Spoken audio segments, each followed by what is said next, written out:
Artists have long taken to the outdoors to do their work. Now, an Artist in Residence program organized by the National Park Service puts a new emphasis on that important synergy. Jeffrey Brown visited the Everglades National Park in Florida to see how artists in residence are creating and sharing their work in nature. It's part of our Arts and Culture series, Canvas.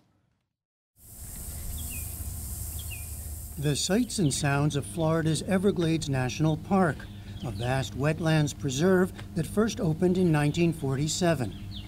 Home to wondrous birds like the great egret, insects including the lubber grasshopper, and yes, alligators, though with the water so high during our hot summer visit, none showed themselves. It's also home to something else, art. Would you come out here every day kind of looking for what? Yeah, so really just looking for anything in the environment that really inspired me, looking more so Not hard to find, I guess, right? Not at all, you know? And I think that's the beauty of being out here is that you're in collaboration with nature. Cornelius Tullis spent a month here in January as part of a program called Artists in Residence in Everglades, or AIRE, that's brought more than 190 artists to the park since its creation in 2001. He grew up in Miami, just about an hour, but in some ways light years away, and had been to the park only for a school field trip. Now he wanted to use his art, which includes painting, architecture, and photography, to capture what he came to see as a hidden history. This idea that like even within this natural environment, there's people who have lived through this space, that there's history, and although we may not see it now today in this kind of state of its ecology, but that history still lies here. Daily moments in Everglades National Park today, transformed through color and lighting into scenes meant to suggest a lost presence, especially a little-known Black presence of workers and settlements in this area in the early part of the last century.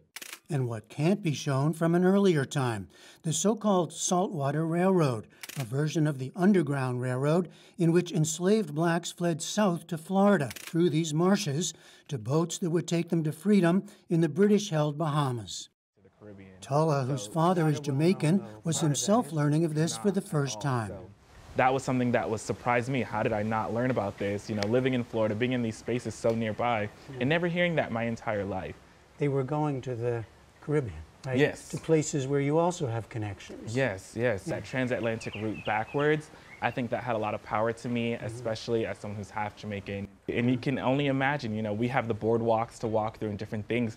What was this like for slaves or people moving through this landscape when you're in the pitch black dark? There's no like exact place for you to walk or go through. So I think in my images, I also tried to evoke a sense of like what it would feel like to traverse through this environment. The American wilderness has been a subject for artists since at least the early 19th century. Thomas Cole's paintings of the Hudson River Valley, Albert Bierstadt's Valley of the Yosemite, Thomas Moran's Grand Canyon of the Yellowstone.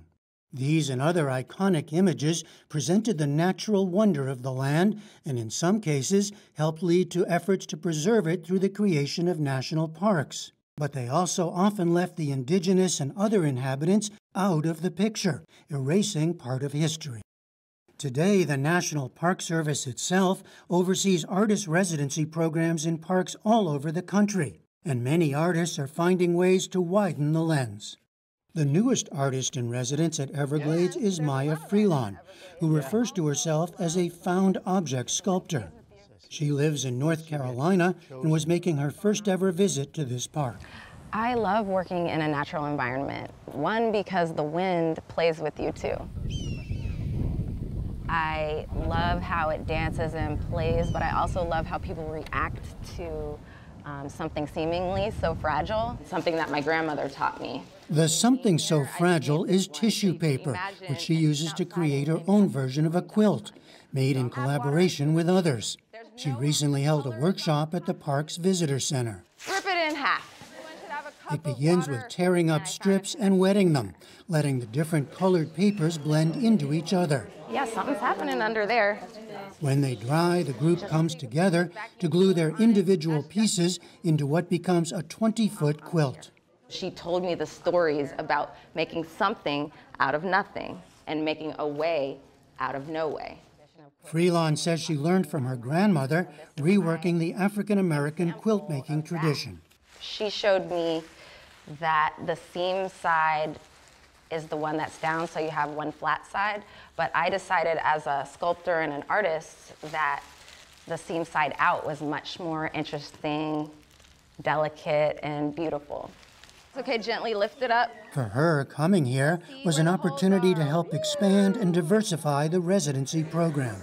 I love that their initiative to reach out and connect with African American artists, to diversify what's happening here, but also to help expand the knowledge of this area. Bring it this way.